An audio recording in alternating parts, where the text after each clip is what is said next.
June is Audiobook Month. Join Viviana, the Enchantress of Books, and the Audiobook Lovin Series as she celebrates the authors and narrators who bring your favorite stories to life. Not only will this month be packed with exciting guest podcasts full of all things books, but stick around after each episode for some special information about this year's giveaway and more. Hi everyone, we're celebrating our 10th year anniversary and I'm so excited. So please welcome narrator Felicity Munroe. Thank you for being back. Thank you for having me. I'm so thrilled to be back. Yeah, we're on, this is now episode 8 of season 10 because we've done this for 10 years. You've been here a few times. Yeah. So 10 years. That's amazing. Congratulations. That's a Thank you. huge accomplishment. Thank you. Yeah, it's been fun. It's been great getting to know you guys and connecting the listeners to you guys as the narrators, but also the authors as well. Yes. I love being that bridge and Yeah. to be able to facilitate some of that dialogue as well as some of the interests and loves. Because I've had people tell me, "Oh my God, I didn't know I would like historical fiction until you had this author or this narrator, and vice Yeah. versa for all different things." So. Yeah. So, And it's yeah. funny. It's like, because we both authors and narrators are sharing our hearts, right? And our souls and our vulnerabilities if we're doing our jobs well. And our humor and all of those things. And then and it's us, but with totally different given circumstances. So it's like not the circumstances of my life, but it is my felt body. It is my empathy. It is my compassion. It is my sorrow that is being, triggered in the book. But it's not mine. It's mine, but in make-believe land. Yeah. Yeah. Yeah. I mean, it is very interesting, the whole, relationship when it comes down to audiobooks, where, Mhm. where the author creates it. They're the creator and the owner Yes. of the work. And you guys are adding maybe a little bit of spice to it or flavor or a little bit of something, right? But you still Yeah. have to keep true to the original work. Oh, Otherwise, it's a yeah. hot mess. Well, and I would say that if I'm doing my job well, I'm not adding. Like in my brain, I'm not thinking I'm adding ever. I'm excavating. I'm trying to get to the bottom of it in a way. I'm trying to hopefully attach to whatever the muse was when the muse went through that author onto that page, that I am picking up the tales of the muse and riding it out, like riding it out into the world. It's like it comes into the author. This is how I picture it anyway. It comes into the author, it goes down onto the page, and then as it lifts off the page, I grab the coattails and I ride. And that's what I'm hoping to do, because then I'm honoring the muse, which is what we're both honoring if we're artists.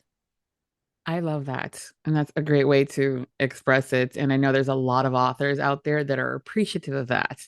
Because, Yeah. sometimes the dialogue, especially I think within romance, is the Mm. listeners can get so infatuated or in love with the character, the book boyfriend. Oh, yeah. And then, and then kind of goes into it where it's all about the narrator versus the work, in this Yeah. case, the book, the story. And I know Yeah. sometimes that aggravates, but also hurts the author because they're like, hey, I spent how many eons on this, hours, blood, sweat, and tears, because paper cuts do cut, okay? And Yeah. there's blood involved. And then all of a sudden the narrator is getting all the love, right? Yeah. But yeah, Yeah. so And it's funny because when we're getting the love, it's funny because actually, in a way, it's the deepest compliment to the author, really, because it's become so alive. The work has become so alive, and I believe because of the writing, that it is in the world in a tangible body sense now. And it's the same thing like when I'm reading, when I'm prepping the books, when I'm reading them. I I picture, I hear, I picture just like the author does, but like any art, what I picture and hear will never be what any other human being ever pictures and hears when they read or write that book. And it's so funny because like when the book, when it's, especially now, I mean, you've seen it shift so much too in the last 5 years particularly, but I think even in the last 10, this kind of fandom and stardom, so to speak, of narrators, that it seems like it's about the narrator, but actually it's not ever actually about us. It's the fact that these words, that these characters were so full that we just stepped right in and went, okay, catch the tail. Here we go. Yeah. And pop it into the world. It's just that it's now in this human, it's in this human body. And so we get some of that cred. And it's like, yeah, I mean, I guess we do deserve some of the cred, but Yeah. we don't for for what the words say and what the character development has been and what the stunning journeys have been in the world building. Like, I think of fantasy and I'm like, come on, I didn't make any of that. That was all on the page. Yeah. Yeah. It's again, it's a lovely, wonderful relationship that I Mhm. think that we're having some of that more honest dialogue about what that really truly Yeah. looks like. Yeah. Because you guys do deserve the, oh my God, that moment where you brought me so close to tears because of how you were saying it. Whereas I Mhm. might be reading it, I could also be, because I'm not the girl that cries when I read things. Mhm. Mm. Sasha Summers to Oh, this you day has lucky been maybe person. the only author that has made me cry. Oh my God. Eyeball I am a reading. mess. I All I don't do, I feel know. like, is sit on my couch and bawl.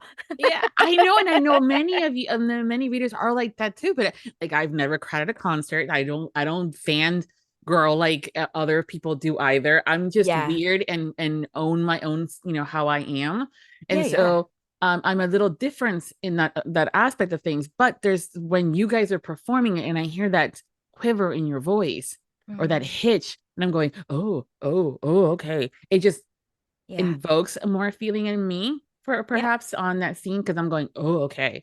Um, Yeah, it's yeah, affecting somebody else. I mean, really, what yeah, it's doing is triggering your your empathy and your compassion. It's and that is ideally what art does. Art triggers empathy and compassion. And that is something that, your mirror neurons can't get triggered when you're reading something, but they can if you are in human relationship. yeah. Yeah. Was yeah, same thing like with music. There's one thing to read the lyrics versus hearing it with the melody and the singer Yeah. and all that. I mean, the goosebumps are there when the Yeah. music is playing versus when I'm reading the lyrics. Yeah. Sometimes I have to read the lyrics because the singers, I'm going, what are you saying? Yeah. Yeah. Yeah. Yeah. Are you one of Oh, those people who listens to music and hears the music or the lyrics? What type of ooh. person are you? Um, I hear the music more so, Mhm. and I hear the individual. It's funny, which drives some people crazy, is I'm hearing Mhm. also the individual instruments. So I hear the Mm. drum in the background or the bass or even some of the harmonica sometimes that you're like, what is it? I'm like, it's a harmonica. Mhm. And then the lyrics. But I'm also the one that remembers lyrics once I hear them once or twice. And I Oh, can yeah. actually maybe even anticipate for some odd reason Yeah. what is going to come up next, even though it's the first time I've ever heard the song. So it just all Yeah. kind of combines, and I'm like, I'm just weird. Oh, that's so interesting. No, I love that. Yeah, That's yummy. That's really yeah, cool. yeah. Yeah. And you know how some people get goosebumps? So apparently, not everyone gets goosebumps when they hear certain music. Mm. I'm one of those that does. Yeah. Yeah. You got a So little ASMR in you. yeah, something there. Yeah. Yeah. Something's just like just getting tickled. Yeah. Yeah. I love that. Yeah. I hear the music. I am so late to the lyrics, like so late. I can even be singing with the lyrics and not realize what the lyrics say, which is so funny because my whole freaking life has been about words and story. Like, I mean, almost 30 years now I've been an actor and pursuing acting as my career. And so that's all story. It's all words and story. And yet with music, there's something else about it. Like music for me, just it's the music first and all. And like you, I hear the harmonies, I hear all of the kind of the orchestral aspect of the song, even if there's no orchestra. And I'm really late to the words. And then it's always interesting to me because I'm like, oh, that is the feeling of this song. if it's a good matched song for its music and its lyrics. Yeah, and it's I think also a part of how, because you know how we learn things differently. Some of us have to Mm, read, some of us has to write, and mm, over and over, and others can just listen. yeah. And I tend to be depending on what the topic is, depending on which one is for me. And even with music, it's just one of those that it evokes the emotions, and I think that we have that reaction. Whether Mm, like for you, being words should be, you would think would be the first thing you hear, the lyrics. yeah. But it's just our brains, we think differently. There's a switch there that we don't even know it's being pressed or Yeah. flipped. Yeah. um Exactly. yeah, Exactly. but it all of us being so creative, which again, parts of that whole human dynamic and the humanness of it all, and the importance of, especially when it comes down to art, Yeah. having the human touch, Yeah. whether it's the brush, a word, a lyric, a sound. It's just all that evokes that emotion. And Well, yeah, yeah. like you said, it's like the little hit. And I'm not, when I'm narrating, I'm not, thinking of how to manipulate my audience or anything like that. If I'm there, I'm definitely in the wrong place. But I'm inside of my truth so that if something catches me, that is how I'm breathing. And it's funny because as soon as you hear those things, it is evocative, right? That's its whole, the human to human contact, the heart, the guts, the loins, the intellect, whatever is being centered, that's what's being evoked in the other person, ideally. And it's not because anybody's being manipulative, it's because it's being truthfully evoked by human to human contact. Yeah. Yeah, I don't even see it as a manipulating. For me, Yeah. it's the equivalent of the art from like reading books. I've always kind of seen it as a movie play out in front of me. And Yes. now with audiobooks, I now have a soundtrack to that movie. you know? Yes. And just that's how I've always reacted to, seeing the books in my head. Mm. And so when you guys are narrating it for me, you're just showing me the emotions that I may not pick up. I remember one time listening to a book and I'm like, why is she being so emotional? Because I was hearing that, Mm. internal, like, oh, she about to cry. It turns Mhm. out I missed a Mhm. chapter.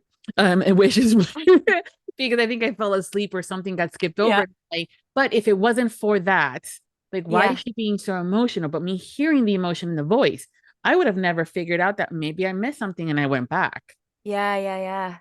Yeah. You know? Missed a So part of the arc. Yeah. yeah. And Yeah. I think I would have missed it if I was eyeball reading it. I would have been like, whatever. I wouldn't even have Right. realized that emotion unless it was on the page as she cries. I'm like, Yeah. oh, okay. What'd she do? Yeah. Yeah. Exactly. Well, and it all depends on how many tags are in there, right? And what the tags are saying. And sometimes, just like what happens when we are in an emotional place, authors will choose to not over tag an emotional scene, and they'll specifically, and I've noticed this quite a bit, they'll draw back actually on the tags sometimes in the higher emotion scenes, or and the high emotion doesn't mean that it's got to be like yelling or bawling or anything like that, but like I don't know about you, but like when emotions get big in certain circumstances, what I do is I actually pull that pressure cooker lid on tighter.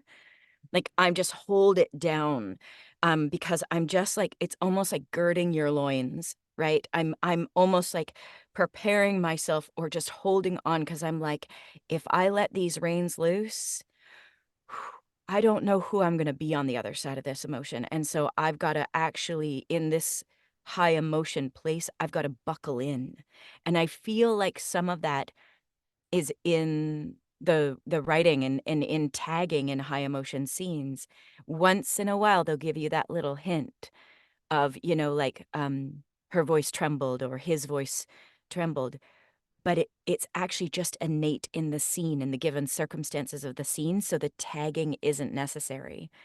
And it's interesting because you would think, oh no, you need an emotion tag in there. You need something that describes the way in which this is affecting that person. But actually, what they do is the opposite. They take some of that out and go, no, just let it ride. Hmm. Just let it ride. Yeah. Yeah. It's very interesting. I know sometimes authors who have removed those tags might send you a note or include in the script saying, just so you know, she's a hot mess and she is crying, not because she's sad, but she's that pissed. I Yeah. myself am that girl with the pressure cooker that if we're Yeah. having that high emotional things, I will scrimp down. But the side effects to that is that Mhm. tears will start working up and Yeah. people think, oh, she's sad or mad, or rather she's sad so, that she's maybe, if it's in a meeting, maybe she's being reprimanded. I'm like, no, this Mhm. is me pissed off. Yeah. And this is called steam because of the lid. Yeah. Yeah. And I'm trying to hold in that anger and not erupt. And Yeah. it just comes out as tears. And, Yeah. sometimes those are, and that sounds different too than, if it was a sadder, kind of crying kind of thing. But Yeah. Yeah, definitely. Definitely. It's like you flatten out. Like sometimes when it's high emotion, people flatten out. And then other times there's no amount of holding on to that pressure cooker lid that will keep the steam from leaking out. Yeah, mhm. I like that. Yeah, well, it's true too. And also, once that lid is out, does not necessarily mean that you're going to erupt. I Yeah, get cool, calm. exactly. Yeah, and I get cool, calm, and collective. I get quiet. When Yes. Vivi's quiet, you need Yes. to run. Yeah. Yeah, yeah, You yeah. know? Yeah. Noted. Yes. Noted. Ooh, that was a hug. Ooh, she's quiet. Shit, run. Yeah. Yeah, but I'm such a jerk of a friend if I felt you that quiet, then Yeah. I'd be like, "Hey, friend." Yeah. I'd like soften into you and you'd be like, Yeah. "Fuck you, Erin." Or Felicity, Felicity. sorry. Well, for me too, though, it takes a lot. And I don't even Yeah. think that usually for me to be angry like that, probably someone did something to you, Felicity, that got Yeah, me yeah. that angry. And then you probably have to be like, I'm just gonna hug her to calm Yeah. her down. Yeah. Yeah, exactly. Just dead weight on me. Yeah. Like that meme, like, oh, you look sad. You need a hug. And you're Yeah. going, and he's like, what? And then he's like, is it working? No, not yet. Okay, well, it needs to be longer. I'm like, okay. My partner calls it thunder shirting. He's like, "I'm just gonna thunder shirt you." Oh, okay. It's the Temple Yes. Grandin, like, I'm going to just wrap you up so that all that emotion feels like it's got a boundary. Yeah, Thunder yeah, shirt. I'm gonna borrow that. yeah. And yeah, and the funniest thing is that they do have the like t-shirts that are thunder for dogs and cats that have Yes, anxiety. And yes, I'm yeah, going, we need some of that for humans. yeah. Straight seriously, yeah, Yeah, yeah. yeah. But that's also when we go to places and we have events and stuff, we always have that one friend sometimes that we take with us at all times. Mm, And mhm. people are like, oh, you guys are so close. I'm like, yeah, we are, but I need them Yeah, here for my sanity, your safety. yeah, yeah, they're your buddy system, right? They're Yes. your person, your check-in, your touchstone, yeah, 100%. Yeah, I love that. I also love that we get things like the thunder shirt and all those ideas from our neural spicy friends. Like that Yes. is man, there is so much goodness in the neural spicy world. There's so much to be learned. Yeah, including that you're part of that community without knowing that you're part of that Yeah. community because you never got diagnosed. Yeah. Yeah, totally. Totally. Yeah. Yeah, but it's great. And I have in these 10 years, it's been so great to just get to know you guys better, how those Mhm. processes have been, what even you think about. Like if we were to go back the first time Mm. that we talked, the first episode, and then fast forward to this one, just how everything has evolved, including your Yeah. own thought process on in this community and industry to everything Yeah. else. Yeah. Because we grow, we get better, we Yeah. hope. Yeah. Yeah, I think Yeah. so, and there's been a lot there's been a ton going on in the bookish world in the last few years, and I think we're all, learning and growing together because it has grown very, very, very fast, and with any sort of large expansion like that, there is inevitably going to be like, "Yay!" Everybody's in the yay phase, and then we go, "Oh, oh, oh, so we maybe don't yay like that." Maybe we create still some boundaries. Maybe we still understand that we can get really excited about things and that there are human beings behind everything. And as front facing as we might be, also might be like quiet, shy, sweet hearts on the other side of what we're fronting because we have a business and we have a thing to sell. And, like I just did this photo shoot just trying to recognize that having contact with listeners and authors in a more front-facing way was becoming more and more important for my business, definitely, but also just for being a member in my community, I think. And so I did this photo shoot and having so much fun um, being this dual person, being being Felicity and someone else, and um, getting my own kind of dress up time and getting my own con on, and having being able to also explore my own ideas around all the aspects of romance and sexuality and what makes me feel strong and confident in a space like a book con or putting myself out there online, that I can center myself within and go, what makes me feel strong? Because in those spaces, I'm not super comfortable. I am a little like, you know, sand in my toes, twigs in my hair, put me on a mountain somewhere kind of person. And in my heart of hearts. And so to be in those spaces boldly, I had to kind of look at what makes me feel bold. Army boots, leather pants, and a corset, apparently. I am there for it. Yeah. If I felt comfortable rocking the leather pants, I that would be like my uniform and be like, I fall in the Felicity outline of Yeah. things. Because it Yeah. just makes me feel strong. I mean, it's Hmm. not the only way that my sexuality or my ideas of romance are expressed by any means. Um, I'm a like, born and raised from cowboy stock out on the prairie. My grandpa was in one of the biggest rodeos in the world.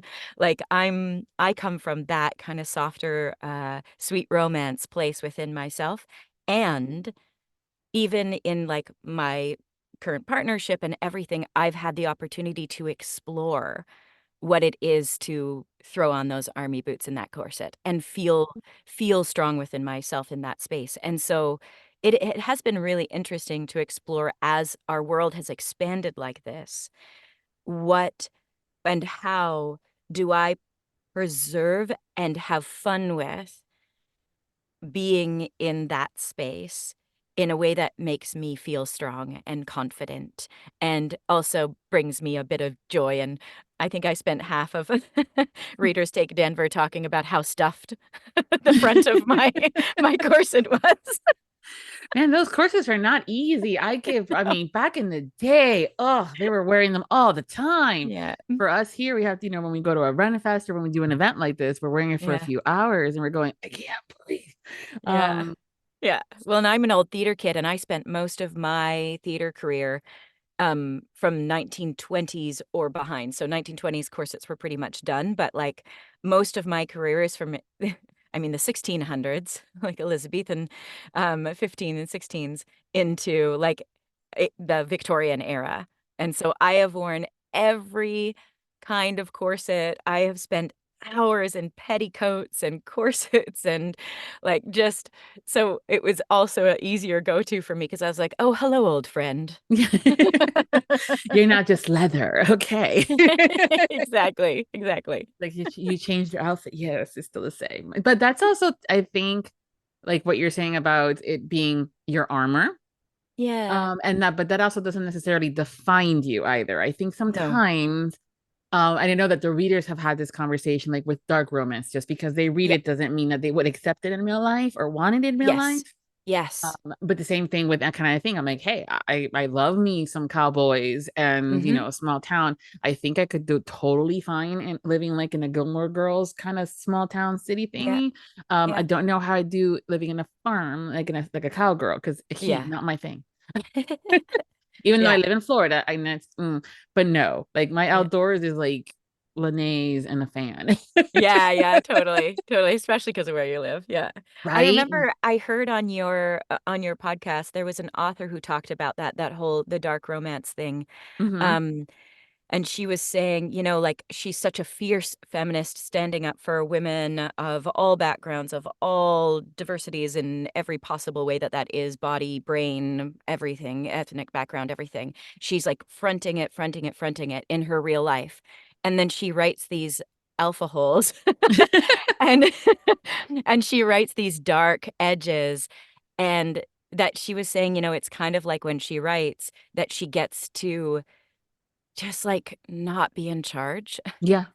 for once, Yeah. and to feel what that would be like, just to enjoy being told what to do, and regardless of if that's happening in her actual sexual life, that she's getting that opportunity to explore it in this other way. And I agree, like, it's one of the ways that I feel romance has fundamentally expanded my world around my own sexuality, around, um partnership and consent and all these things within my own I'm a monogamous relationship, and all have gotten the opportunity through these books to feel what it's like, literally, because I'm an actor, feel what it's like in my body to be in those spaces and to explore those ideologies and to explore those edges. And it has 100% opened up my what do I want to explore? What makes me comfortable? To be able to have those conversations with I'm lucky, I very blessed, I have a very open and communicative partner, and so that we can have those discussions, and those things were not introduced to me any other way. And then we can figure out where we are on that and what do we want to experiment with and not experiment with at this point in our relationship. And I wouldn't have had any access to that otherwise. What even dom and submissive kind of things are, like what kink really is. Like I like little bits and pieces that I'd had friends who would talk about it, but it was really this safe space where I could just like hear it on my own. And I mean, because I'm acting it, literally act it. And and I don't know if I would have had exposure to that otherwise, to question my own thoughts and ideas around that stuff. It's such a safe space for that, which I really like. Absolutely. And I think it's a lot of the stuff they don't teach us, right? In sex ed, Yeah.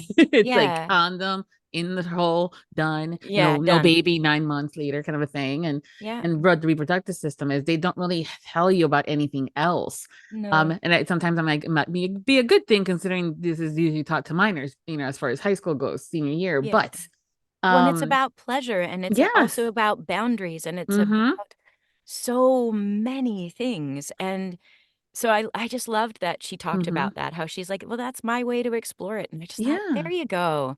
'Cause Yeah. I was like, when I got my first kind of darker romance, I was like, "Oh, that's very, very dark." Um, but and I might not explore those things in my own life, like the very, very dark edges, but I get to imagine I get to at least brush against it, and I get to imagine what that is like. I get to embody it a little bit because I'm an actor, and then at least it's there. It's there in the world. It's the same thing with, like, a lot of discussion around, fated mates and whether that's dubcon and all that kind of thing, and I'm of a belief that, I don't believe fated mates are dubcon because I know what it's like to be pulled towards somebody from a sensation and sense that is so beyond my own lifetime and is so beyond my own understanding, where it feels like to I almost have no choice but to be with them, and I don't mean because they're treating me in a certain way or manipulating me, I mean just the pull of nature, the pull of attraction, the pull of, "Oh my gosh, you are not what I would think, but I cannot get enough of you." And so I know what that feels like. Yeah. Well, I think also too that's interesting because I hadn't heard that, that concept of fated mates, for an example, especially in PNR, and I'm a Mm, PNR lover. It being dubious consent, almost like you're forced to. A lot of the yep, times that, especially lately, at least Yeah. in the Facebook ads. Their mate has rejected somebody, or they have Yeah. died and they have found somebody else, and things like that. For Yeah. me, and that's something too similar to you, Mike. It's one of those things where you found the love of your life and you're going, oh my God, this is the one. Why? I don't know. It just is, Yeah. And the Yeah. explanation in the books is fated mate. But I think all the books that I've read have always had that Choice. conversation of, listen, I understand this is what our species is. But you have time. You don't have to jump in on this. I'm like, oh, okay. But also I'm an adult and I know that, while I wish shape shifting was an option, um, you know, Oh my uh, gosh, I've been a ah, dragon. I I've been a know. what else have I been? Okay, so I've been a dragon. Um, I've been a wolf. Recently, I got to be a wolf in Heather Renee's latest. I've got what else? I've been a dragon a few times. And I think I don't know if I've been anything other than a wolf or a dragon. Oh, but I mean, there's polar That's bears, I do bears, a lot of jaguar, cat. I PNR. mean, yeah, I yeah. love PNR. It's so great. I Oh, love it. romanticies. I'm doing such a Hmm. great romantasy right now. Oh, it's just That is so such a newer fun. term, and I'm going, y'all. It's called romance fantasy or fantasy Mhm. romance. I'm like, well, romanticies. I'm like, if you need to have more specifications, perhaps, but Yeah. for Yeah. those, yeah, I'm like, that genre has always existed, folks. Yeah. Yeah. But I think it's like, just I think it's a yes, cute it word is that people are cutie. Yeah. enjoying. Yeah. Yes. Yeah. Yeah. Yeah, but I know some have made it to seem like it's something new. I'm like, no, for us folks that have been here for a while, it's Yeah. always been around. Well, and I always think like it depends with any romance. It's like where's the weight of the book of the romance? Like, is the adventure and the mystery being fronted? So I do this series for Lisa Edmonds called the Alice Worth series, and I've been doing it for I think we're heading into book 9, and it's the front of that entire series is the mystery. She's a mage PI. Like every book, there is a mystery to be solved, and yes, it is romance. It's HEA romance. It's PNR. It's urban paranormal fiction. But it it is about her growth as a human being coming from deep, unbelievable trauma into trusting and into relationship and into community. And that's a huge seed in the book. And then it's the mystery of every book. There is a mystery to be unfolded. And yeah, there's some spicy scenes, but they are actually secondary Yeah. to the larger aspect of the series. And so I think that and then there's other books where it's like, no, like the romantic pull is the core of what's being explored. Yeah. And the other things are the plot and what's driving them forward and the things that are getting in the way, but it really is like the pull forward. And then of course there's erotica where it's the pull is 100% in the bedroom, with the plot being very, very secondary. And so it's really interesting. Like I kind of love that about romance is that from one book to the next, like the one I'm working on now, definitely a romance. And it is about exploration of this huge adventure and figuring out and mystery and family and identity. They are definitely the front of that book Yeah. as opposed to, and yeah, yeah. I It's mean, a, one of my favorites is during the Jones, and hers, it's again, and it's paranormal because she's Mhm, in debt, the Grim Reaper. Also mhm, a bit of urban fantasy because where it takes place, it's just in a city kind of thing. But mhm. it goes across 14 or 15 books, and there's while each story has, and she's also a parent, a PI. So Nice, there's nice. detective work, and I'm going, okay, it's like this is all the stuff I love. I love Yeah. me a good mystery, Yeah. and kind of solving it. But then she's in love with this you know he's a son of the devil, and and how Wow. all that works out. You're a son of a devil. Yeah, exactly. And Reyes, I love him. All these different aspects of things. So you get a little bit of a lot, right? You get, Mhm. there's a little bit of almost of a romantic comedy sense to it too, because she's a Spitfire.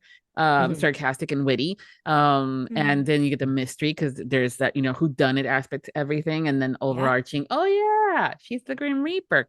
Got it. Okay. Yeah.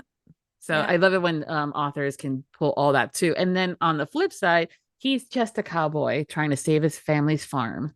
Oh, my kind of guy. Right? or she's a baker and she's just Yeah. trying to save her, she had this idea, somehow got swindled into getting this place, and now she's committed. And the guy next door is trying to do a bar. I don't know.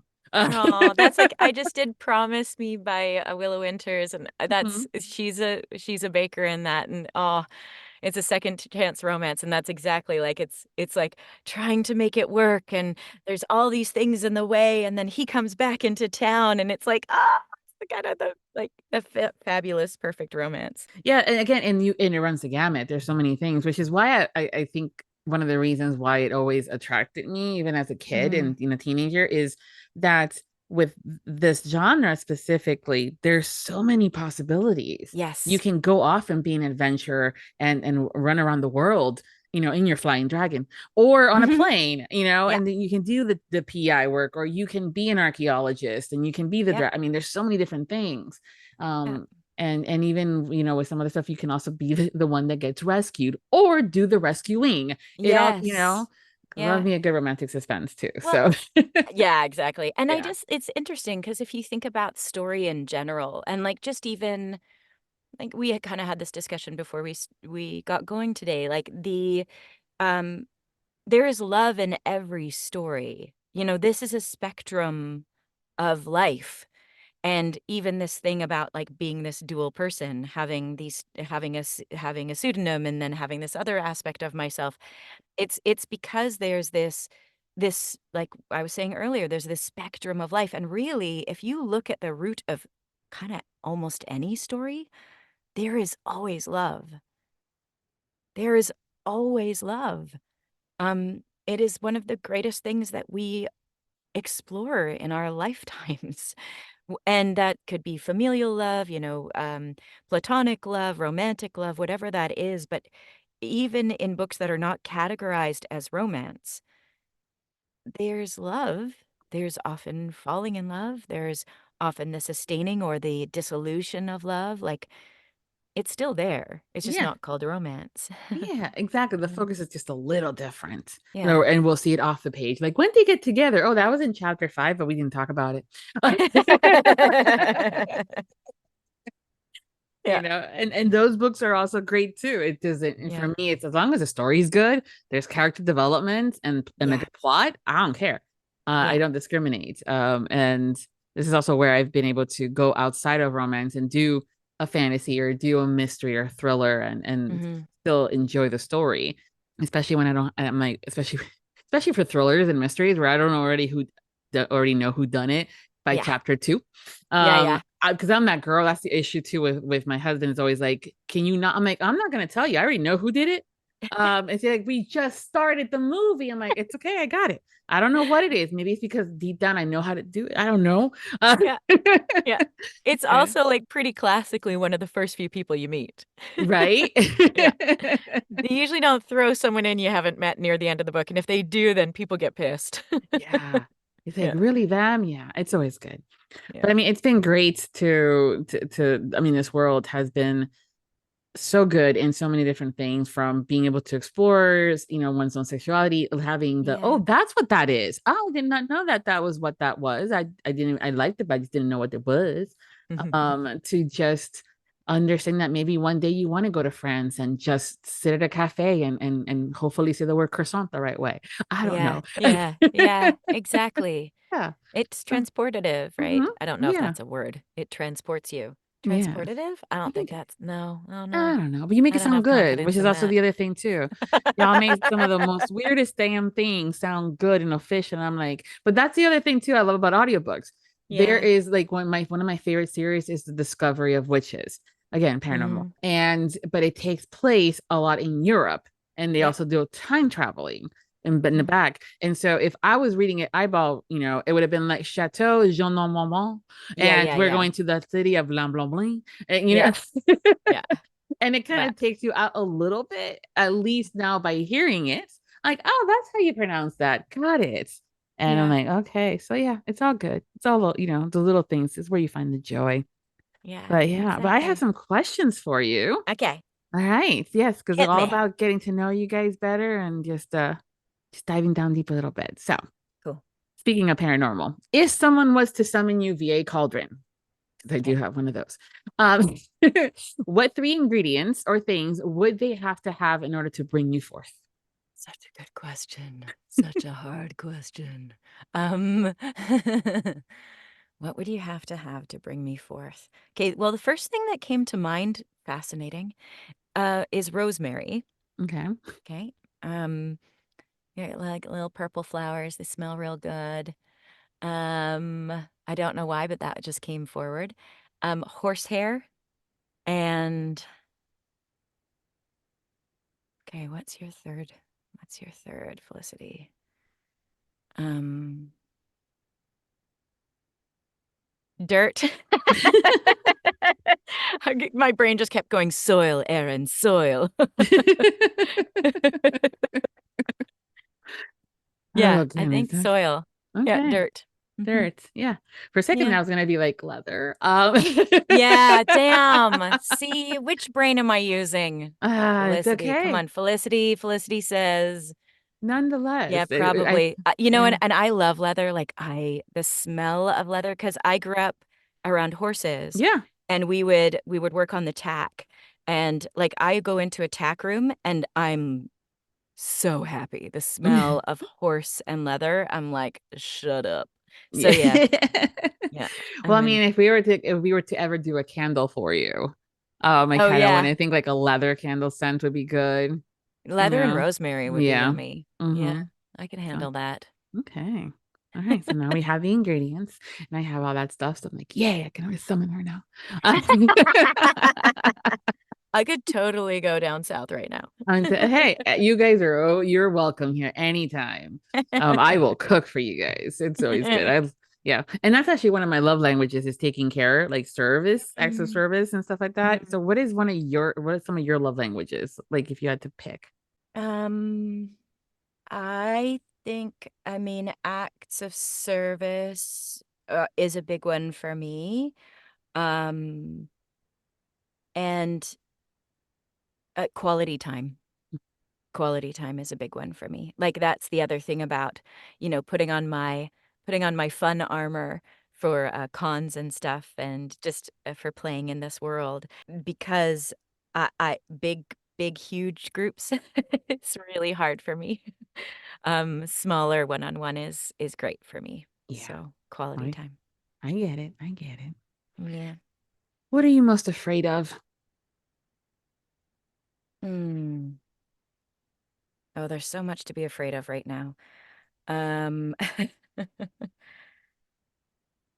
I I think, and it's something that I've been through a decent amount already in my life, but Mm, loss of loved ones, which I know is an inevitability, but I think it still is a fear, deep mm-hmm. fear. Hmm. Yeah. I relate. I relate. Yeah. Mm-hmm. Who would narrate an audiobook memoir about your life? I mean, me, hopefully, but if I wasn't here, God, I hope I'd get cast in that one. Um, that's one audition you don't want to fail. Um, Right? um, so if not me, who? Hmm. Hmm. Oh gosh, that is such a good question. I mean, I always kind of wanted to be Kate Winslet. Hmm. So I'm gonna say Kate Winslet. The Okay. Kates, Kate Blanchett or Kate Winslet, but I feel like I'm a more Kate Winslet kind of girl. Yeah. No, those are both great Kates. Hmm. Right? I mean, Yeah. if you're gonna Kate in that Yes. direction. Absolutely. Those are top-notch Kates. Do you have a life philosophy? And if so, what is it? Hmm. I think I think the way that I come forward into the world and try to conduct myself is through kindness, is just, yeah, just trusting that everybody's really doing their best, and it might not look really great and it might not come out really great, but that usually is because of a whole lot of stuff that I don't know about and a whole lot of stuff they got to work through. And so coming as much as possible with kindness into the world and treating people with kindness. Yeah. It's a good one. It's also one it's hard to maintain sometimes, It is. It is. So, but it's Yeah. a good one. It's very It's a good. good one to remember. Like it's Mm-hmm. an anchor to remember. Yeah. Yeah. What is one thing that you would try if you knew you wouldn't fail? Ooh. Oh my goodness. Okay. There's so many things. I mean, flying, like flying of any sort. But maybe not in a plane. I mean, like using my body to fly. um, what else? I don't know. There's so many sports and stuff that I think would be so unbelievably thrilling to do, but scare the bloody hell out of me. So like something like aerial skiing or, diving or that kind of a thing where you're throwing your body into the ether and whipping it around and then you just land. I mean, I know that they fall as well, but oh, that would be really cool. Yeah, something like that. When was the last time you tried something new? Mm. Mm. Oh, we're gonna share all the way. Hmm. I tried EMDR therapy this winter, and that was very new to me, and it was amazing, and it's changed my life. So, what exactly is EMDR therapy for those that? So I always forget what the acronym stands for, but basically it's a form of trauma therapy and somatic psychotherapy. So using like body to and recognizing kind of the body's holding of trauma and patterns and working with the body to kind of unblock the mind, essentially. So you're using bilateral Ah, stimulation mm-hmm, while going through the trauma experiences so that the body finally gets a chance to process it. And then it gets put in the right file, which is the past. Because what happens with trauma is things get stuck on the present side of kind of a wall in your brain. And it gets stuck in that present side. And even though you may cognitively be aware that the bad thing is not happening again, your nervous system and your body don't know that because the mm, memory's gotten stuck on the wrong side of a trauma wall. So you kind of like take down that trauma wall, put the file in the right place, and then you get all of this integration of your brain and your body back that's kind of been behind a wall for a while. So yeah, so okay. I've seen that I on don't mind socials. yeah, I don't Yeah, mind sharing about that because I feel like it's been so fundamentally important to my own growth and happiness that am happy for people to know that that is out there and it's been out there for a long time. It is well yeah, researched, it's well practiced. There's great practitioners who really know how to hold the space for that and give you really good down regulating and kind of integrative parts of it. It's not just the yucky part, it's also the putting it back together part. So, mm-hmm. Yeah, yeah. I have seen some of that where they're Yeah. on socials about certain positions and the way that you do your body, the movement, Yeah. it leaves out. And So, okay, tapping, and yeah, there's like in the therapy you do bilateral stim and it can be like a buzzy thing in one hand or the other, or you can use eyes by following kind of something back and forth, or there's all of these different ways in depending on what mm-hmm. works for the person. But it's like essentially it's a brain hack, it's a brain body hack. Huh. And it works really beautifully when married with all of the other aspects of that kind of trauma therapy. Yeah, so That's what I tried recently, and it was amazing. Oh, Yucky God. and awful, but also amazing. But I think it's also, thank you so much for sharing, because I think sometimes we still have it's therapy, regardless of what kind, we kind hmm of still think of it as a bit taboo. Yeah, And it's really especially, normal. yes, but even especially when it comes down to certain generational and also certain genders, but also ethnicity. As Yes, someone that's yes. Latina, no.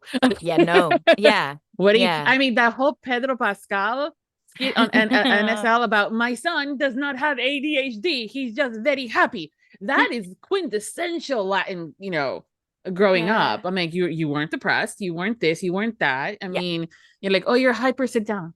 We'll figure that how you're just staying there, kind of a yeah. thing.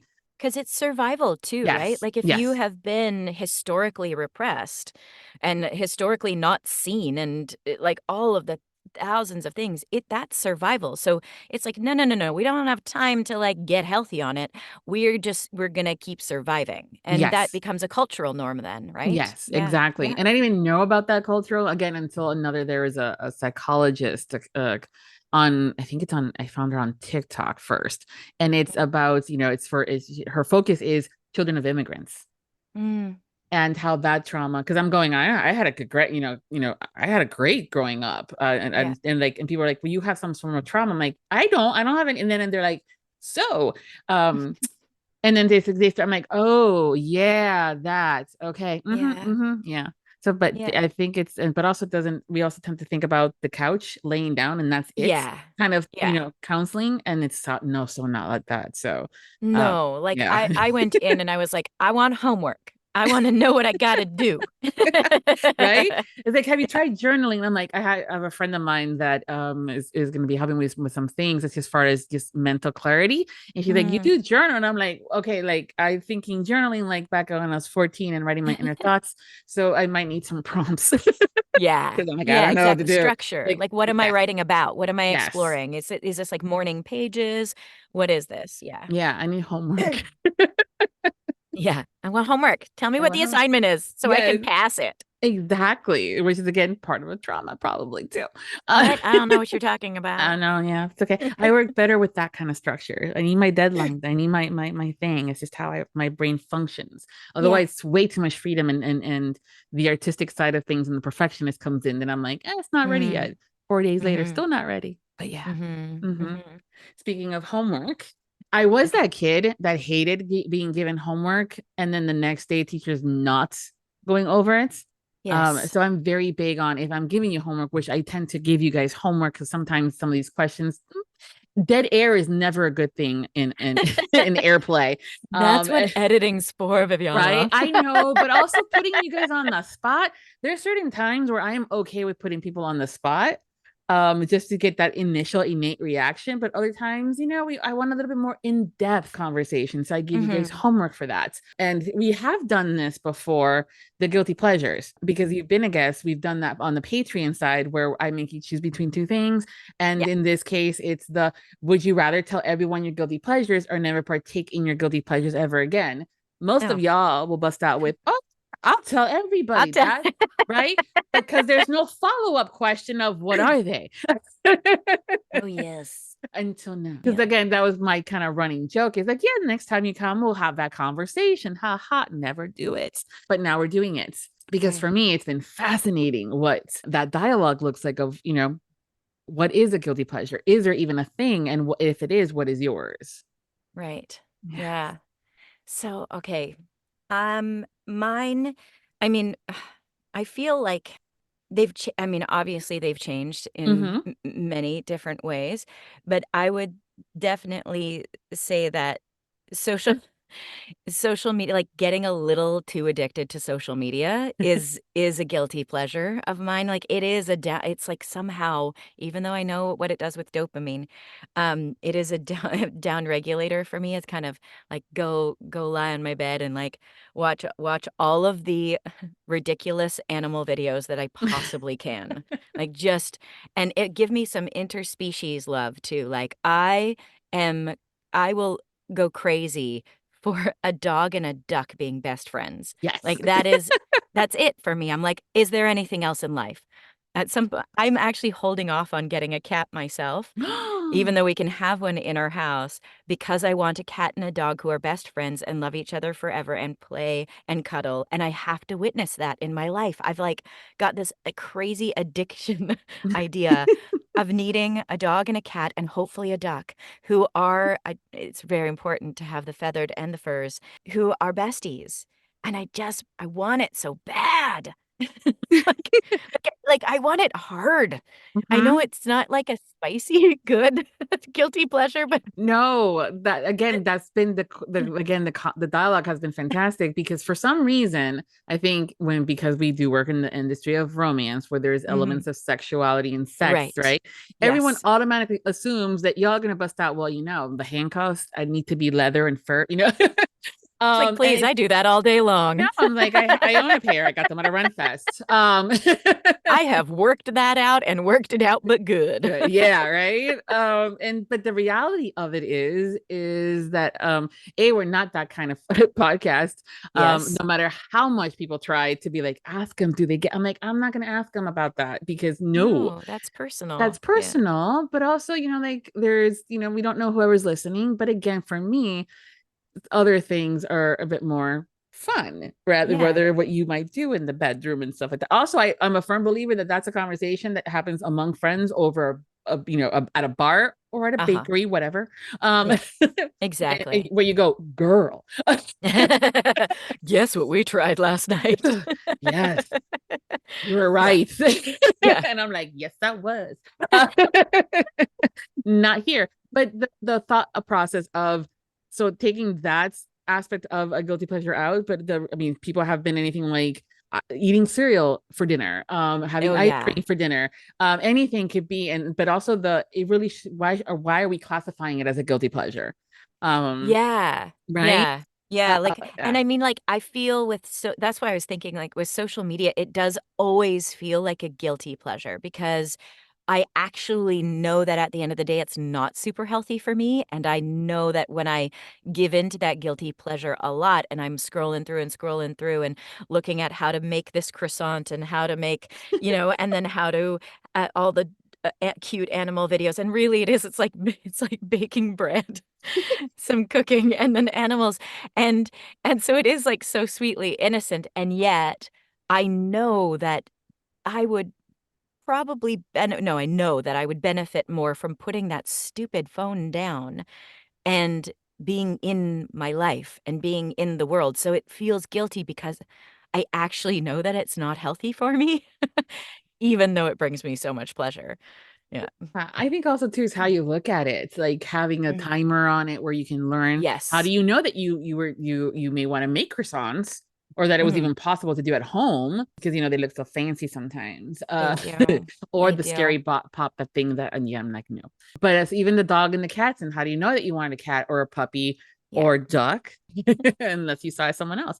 But I will tell you, as someone that owns and has the fur babies, both Mhm. cats and dogs, it is a dynamic that takes a lot of, I work to get know. that. Yeah. Well, like I That's why I'm recently, waiting. I know, but you also have to find about when they also find you.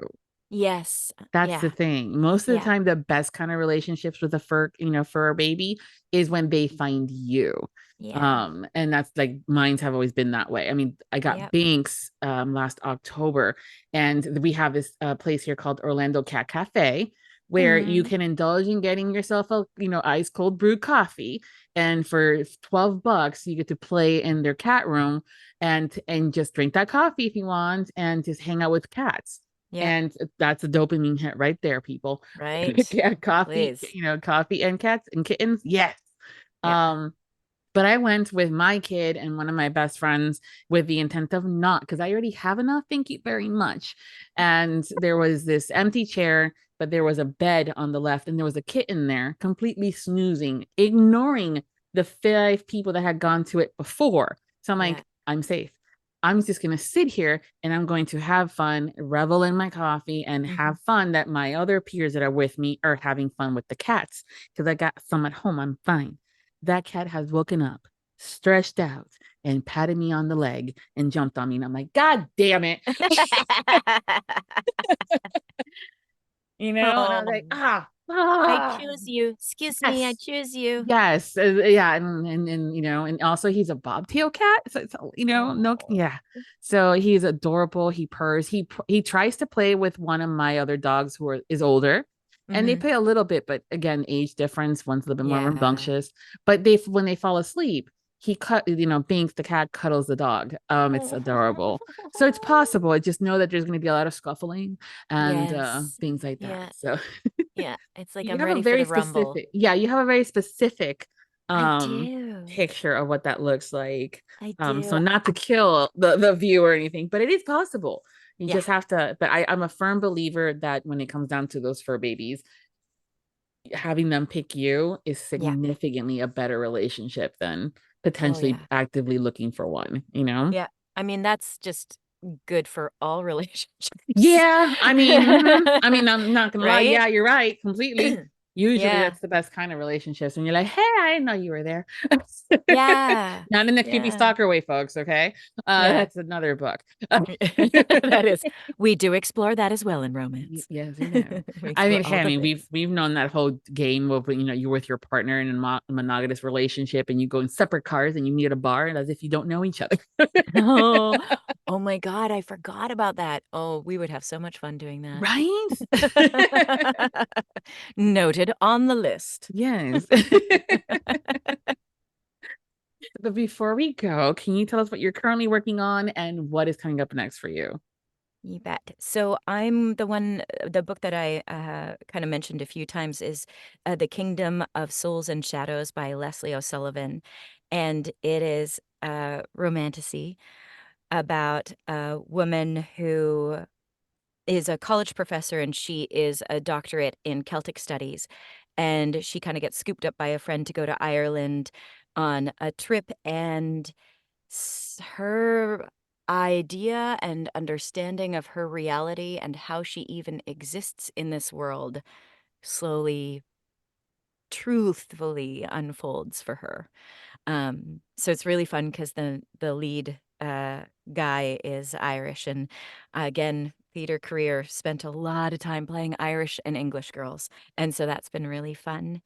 And then a book that's coming out, or yeah, a book that's coming out under my other name, Erin Moon. It's coming out in just a little while, so it might be out by the time this is out. It's called The Red Grove, and by Tessa Fontaine, and it is a stunning, oh gosh, it's like a coming of age slash mystery slash some magical realism, women's fic, literary fiction. It's kind of like this, it encompasses a lot of genres, but it's the exploration and idea of what happens when a group of, at the beginning, women come together to try to make a place where femme presenting bodies can be safe, truly safe, a community where that can occur. And it's just a cool exploration on how and what it takes to hold on to ideas and ideology. Yeah, it's a stunning book. So Sounds really that's coming out interesting. soon. Yeah, it's fascinating. Yeah, so yeah. I do love it when y'all get excited about the books that you're narrating. And also like I know you guys are actors, so but I can tell when you're all lying. So Yeah. so don't come on here thinking I'm gonna try to like no, listen, I can tell. Just like I can tell when some of y'all are phoning it in, okay? Yeah. Yeah. But I love it when even when the authors are like, I'm writing the story, right? And they get so Mhm. like there's their voice pitch changes. If we were seeing each other, I would totally see that spark in their eyes. Mhm. But you can hear the smile in their voice. Yeah. And those are the books that I'm like, oh, I need to get that one if you're excited Yeah. about it. Because Yeah. I know that you love what you guys do as Yeah. narrators, Yeah. but when you're excited about something, I'm like that Yeah. hit differently. And I Yeah. want to know why. But she's Well, and like, it's fun. Like there's sometimes it's just because it's so fun to be in the world. yeah, And then sometimes it's because, wow, that exploring that idea is oof, took me to my knees. Like there's so many reasons to love a book. I just did one called Awry by Megan Sienna Doige, and it's Felicity, and it's the first in a series. And it's a Why Choose, where it is all slow burn. The entire book is slow burn, where we're not going to get what we want until book 2. And it is one of the best P&Rs that I have narrated. Like, I feel like I did a really good job on it, but I also just feel like the world building, the exploration of the main character was so fascinating and interesting. And I've been basically emailing or texting the author since, being like, oh my God, let a girl off the hook, write book 2. What's the name of that one again? Because Called Awry. Awry, book 1 of the Conduit series, AWRY. And it's just, it's the exploration. It's sometimes the characters, man, they talk loud to the authors, and you can tell. Yep. They are on a journey, and you are just the vehicle to get them out there. And that's what that one felt like as well. Yeah. I do love me a good slow burn. So that's why I was like, Oh. especially of why choose that's a honey. slow burn. I was like, whoa, hold on. I'm going to get you I'll get you a download code for that one, because whoo. Yeah. Woo. And then you were narrating? Oh, goodness gracious. That's like, wow. Again, for me, it's all about the storytelling and the plot and the characters. And then there's those things like a slow burn. Like that sometimes, that's for me a bit of a palate cleansing too, when I'm listening and reading stuff. Like I just finished listening to a Lee Coy book, and I'm going, ma'am, it was a novella. Damn. Yeah. Called Mother's Day In, and I was like, that good timing, girl. It was a shorty and it was a goodie, but my God, it was hot. That's so great. It really was good writing. And then again, it was all plots, and even for a novella, I got a beginning and middle and an end, and I was like, oh, nice. Nice. Very Fantastic. much so this one, I'm like, I'm like, you said it. I'm on it. Perfect. Yeah. Well, thank you. I'll get you a download. Thanks. Thank you so much for being part of this year's Audiobook Lovin Series and helping celebrate our 10th year anniversary. Thank you for having me, and congratulations. Thank you. And everyone, thank you for hanging out with us today. We hope you've enjoyed this chat as well as the series. Make sure to follow Felicity over on their socials, and don't worry about going hunting for it. You can find all the information over on the Audiobook Lovin 2024 series page at Viviana enchantressofbooks.com website. And until next time, happy listening. Visit today's episode post to listen to sound clips of some of the books we discussed and enter the month-long giveaway. If you enjoyed the Audiobook Lovin podcast series and you want more, join the Audiobook Lovin podcast Patreon for early access to podcasts, exclusive content like the Would You Rather game and dinner party guests, and additional incentives such as bloopers, graphics, and much more. Support the podcast by becoming a Patreon at www.patreon.com/audiobooklovin. Thank you for joining Viviana and her guests for this podcast, and we hope you tune in again as we continue to celebrate Audiobook Month. The Audiobook Lovin Series is hosted by Viviana, the Enchantress of Books. Please make sure to visit the main page linked within the post to learn more about the entire Audiobook Lovin series and the enchanting author and narrator guests who have joined us over the years. If you've enjoyed today's episode, please consider leaving a review wherever you listened, and please follow us on social media platforms and subscribe to the Viviana, the Enchantress of Books newsletter. Until next time, happy listening. Audiobook Lovin hopes you have enjoyed this program.